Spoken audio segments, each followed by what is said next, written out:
ಮಿಥಿಲಾ ಪಟ್ಟಣದಲ್ಲಿ ರಾಜ ಜನಕನ ಮಕ್ಕಳಿಗೂ ಹಾಗೆ ದಶರಥನ ಮಕ್ಕಳ ವಿವಾಹ ಸಾಂಗವಾಗಿ ಯಥಾವಿಧಿಯಾಗಿ ನೆರವೇರಿತು. ಆ ರಾತ್ರಿ ಕಳೆದು ಮರುದಿನ ಪ್ರಾತಃ ಕಾಲವಾಯಿತು.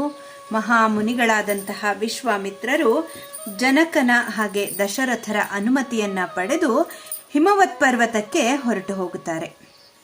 ವಿಶ್ವಾಮಿತ್ರರು ಹೊರಟು ಹೋದ ನಂತರ ದಶರಥ ರಾಜನು ಜನಕರಾಜನ ಅನುಮತಿಯನ್ನ ಪಡೆದು ಅಯೋಧ್ಯ ಪಟ್ಟಣಕ್ಕೆ ಪ್ರಯಾಣವನ್ನ ಬೆಳೆಸ್ತಾನೆ. ವಿದೇಹಾಧಿಪತಿಯಾದ ಜನಕನು ತನ್ನ ಹೆಣ್ಣು ಮಕ್ಕಳಿಗೆ ಹೇರಳವಾದಂತಹ ಕನ್ಯಾಧನವನ್ನು ಕೊಟ್ಟು ಕಳುಹಿಸ್ತಾನೆ. ಲಕ್ಷೋಪಲಕ್ಷ ಗೋವುಗಳನ್ನು, ರತ್ನಗಂಬಳಿಗಳನ್ನು, ನವುರಾದ ರೇಷ್ಮೆಯ ಪೀತಾಂಬರಗಳನ್ನು, ಅಲಂಕರಿಸಲ್ಪಟ್ಟಂತಹ ದಿವ್ಯವಾದ ರೂಪಗಳುಳ್ಳ ಆನೆ, ಕುದುರೆ, ರಥ, ಪದಾತಿಗಳನ್ನು ಬಳುವಳಿಯಾಗಿ ನೀಡುತ್ತಾನೆ ಜನಕ ಮಹಾರಾಜ.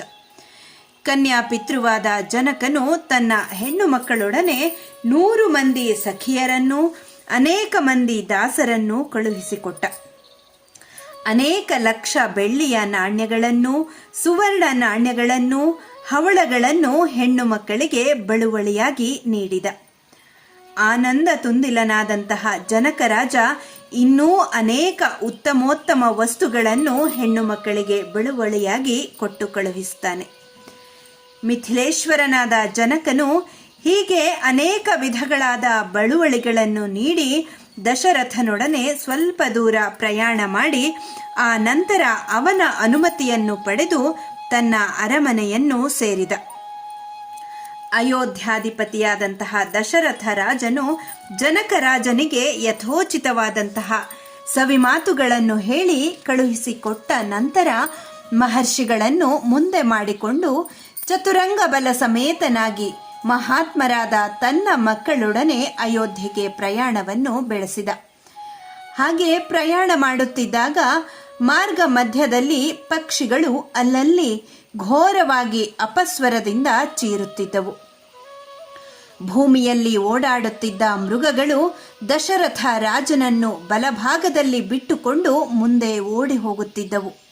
ಅದನ್ನು ಕಂಡು ರಾಜಸಿಂಹನಾದಂತಹ ದಶರಥನು ವಸಿಷ್ಠರನ್ನು ಕೇಳುತ್ತಾನೆ, ಮಹರ್ಷಿಗಳೇ, ಮೃಗಗಳು ನನ್ನನ್ನು ಪ್ರದಕ್ಷಿಣೆ ಮಾಡಿ ಹೋಗುತ್ತಿವೆ.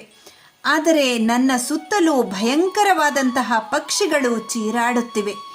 ಇದಕ್ಕೆ ಏನು ಕಾರಣ? ಇವೆಲ್ಲವನ್ನು ನೋಡಿ ನನ್ನ ಹೃದಯವು ಯಾಕೋ ಕಂಪಿಸುತ್ತಿದೆ, ಮನಸ್ಸು ಬಹಳ ಕಳವಳಗೊಂಡಿದೆ. ದಶರಥ ರಾಜನ ಮಾತುಗಳನ್ನು ಕೇಳಿದಂತಹ ಮಹರ್ಷಿಗಳಾದ ವಸಿಷ್ಠರು ಸುಮಧುರವಾದಂತಹ ಈ ಮಾತುಗಳನ್ನು ಹೇಳುತ್ತಾರೆ. ಮಹಾರಾಜ, ಪಕ್ಷಿಗಳ ಘೋರ ನಿನಾದ, ಪ್ರಾಣಿಗಳು ಪ್ರದಕ್ಷಿಣೆ ಮಾಡಿ ಮುಂದೆ ಹೋಗುವುದು, ಈ ಎರಡಕ್ಕೂ ಫಲಗಳನ್ನು ಹೇಳುತ್ತೇನೆ ಕೇಳು. ಅಂತರಿಕ್ಷದಲ್ಲಿ ಪಕ್ಷಿಗಳ ಮುಖದಿಂದ ಹೊರಟಿರುವ ಘೋರವಾದ ನಿನಾದವು ಮುಂದೆ ಒದಗಲಿರುವ ಭಯಕ್ಕೆ ಸೂಚಕವಾಗಿದೆ. ಆದರೆ ಈ ಮೃಗಗಳು ಪ್ರದಕ್ಷಿಣೆ ಮಾಡಿ ಹೋಗುತ್ತಿರುವುದರಿಂದ ಪ್ರಾಪ್ತವಾಗಲಿರುವ ವಿಪತ್ತು ಒಡನೆಯೇ ನಿವಾರಣೆ ಆಗುತ್ತದೆ ಎಂದು ಸೂಚಿಸುತ್ತಿದೆ. ಹಾಗಾಗಿ ನೀನು ಭಯಪಡುವ ಕಾರಣ ಯಾವುದೂ ಇಲ್ಲ, ನಿರಾತಂಕದಿಂದಿರು. ವಸಿಷ್ಠರು ದಶರಥನೊಡನೆ ಹೀಗೆ ಸಂಭಾಷಣೆ ಮಾಡುತ್ತಿದ್ದಾಗಲೇ ಸುಂಟರ ಗಾಳಿಯು ರಭಸದಿಂದ ಬೀಸಲಿಕ್ಕೆ ಆರಂಭಿಸುತ್ತೆ. ಅದು ಭೂಮಿಯನ್ನೇ ನಡುಗಿಸುತ್ತಿತ್ತು. ಅನೇಕ ಮಹಾವೃಕ್ಷಗಳನ್ನು ಬುಡಮೇಲಾಗಿ ಮಾಡಿತು. ಆ ಸುಂಟರ ಗಾಳಿಯಿಂದ ಎದ್ದಂತಹ ಧೂಳಿನಿಂದ ಸೂರ್ಯನೂ ಕೂಡ ಮುಚ್ಚಿಹೋದ. ಸರ್ವವೂ ಅಂಧಕಾರಮಯವಾಯಿತು. ದಶರಥನ ಪರಿವಾರದವರಿಗೆ ದಿಕ್ಕುಗಳೇ ಕಾಣದಂತಾಯಿತು. ದಿಕ್ಕುಗಳೆಲ್ಲವೂ ಕಾಂತಿಹೀನವಾಗಿ ಬಿಟ್ಟವು. ಭಸ್ಮದಿಂದ ಮುಚ್ಚಿಹೋದ ದಶರಥನ ಚತುರಂಗ ಬಲಕ್ಕೆ ಮುಂದೇನು ಮಾಡಬೇಕು ಎಂಬುದೇ ತಿಳಿಯದಂತಾಯಿತು. ವಸಿಷ್ಠರು, ಅವರೊಡನಿದ್ದ ಇತರ ಋಷಿ ಮಹರ್ಷಿಗಳು, ದಶರಥ ರಾಜ ಮತ್ತು ಅವನ ಮಕ್ಕಳು ಇವರು ಮಾತ್ರ ಸುಂಟರ ಗಾಳಿಯಿಂದ ಭ್ರಾಂತರಾಗದೆ ಸಚೇತನರಾಗಿದ್ದರು. ಉಳಿದವರೆಲ್ಲರೂ ಪ್ರಜ್ಞಾಹೀನರಾಗಿ ಬಿಟ್ಟರು. ಆ ಘೋರವಾದ ಅಂಧಕಾರದಲ್ಲಿ ಚತುರಂಗ ಬಲವು ಭಯಂಕರ ಪ್ರಕಾಶದಿಂದ ಕೂಡಿದ್ದ ಜಟಾಮಂಡಲಧಾರಿಯಾದ ಜಮದಗ್ನಿಯ ಮಗನಾದ ಕ್ಷತ್ರಿಯ ಕುಲ ವಿಧ್ವಂಸಕನಾದ ಪರಶುರಾಮನನ್ನು ಕಂಡಿತು. ಕೈಲಾಸ ಪರ್ವತದಂತೆ ಅತಿಕ್ರಮಣ ಮಾಡಲು ದುಸ್ಸಾಧ್ಯನಾದ ಕಾಲಾಗ್ನಿಯಂತೆ ಸಹಿಸಲು ಅಶಕ್ಯನಾದ ಮಹಾ ತೇಜಸ್ಸಿನಿಂದ ಪ್ರಜ್ವಲಿಸುತ್ತಿದ್ದ ಪ್ರಾಕೃತ ಜನರಿಂದ ನೋಡಲೂ ಅಶಕ್ಯನಾಗಿ ಹೆಗಲಿನ ಮೇಲೆ ಗಂಡುಗೊಡಲಿಯನ್ನು ಸಜ್ಜು ಮಾಡಿ ಇಟ್ಟುಕೊಂಡಿದ್ದಂತಹ ವಿದ್ಯುತ್ತಿನ ರೀತಿಯಲ್ಲಿಯೇ ಪ್ರಕಾಶಿಸುತ್ತಿರುವ ಧನುಸ್ಸನ್ನು ಮತ್ತು ಉಗ್ರವಾದ ಬಾಣವನ್ನು ಹಿಡಿದು ತ್ರಿಪುರ ಹಂತಕನಾದ ಶಿವನ ರೀತಿಯಲ್ಲಿಯೇ ಇದ್ದಂತಹ ಪರಶುರಾಮನನ್ನು ದಶರಥನೇ ಮೊದಲಾದವರು ಕಾಣುತ್ತಾರೆ. ಭಯಂಕರ ಪ್ರಕಾಶ ವಿಶಿಷ್ಟನಾದ ಅಗ್ನಿಯಂತೆ ತೇಜಸ್ಸಿನಿಂದ ಪ್ರಜ್ವಲಿಸುತ್ತಿದ್ದ ಪರಶುರಾಮನನ್ನು ಕಂಡು ಜಪ ಹೋಮ ಪರಾಯಣರಾದಂತಹ ವಸಿಷ್ಠ ಪ್ರಮುಖರಾದ ಬ್ರಾಹ್ಮಣರು ಒಂದೆಡೆಯಲ್ಲಿ ಸೇರಿ ತಮ್ಮ ತಮ್ಮಲ್ಲಿಯೇ ಮಾತನಾಡಿಕೊಳ್ಳುತ್ತಾರೆ. ಹಿಂದೊಮ್ಮೆ ಈ ಪರಶುರಾಮನು ಕ್ಷತ್ರಿಯನೊಬ್ಬನಿಂದಾದ ತನ್ನ ತಂದೆಯ ವಧೆಯಿಂದಾಗಿ ಬಹಳ ಕುಪಿತನಾಗಿದ್ದನಾದರೂ ಈಗ ಕ್ಷತ್ರಿಯರನ್ನು ವಿನಾಶ ಮಾಡಲಾರ.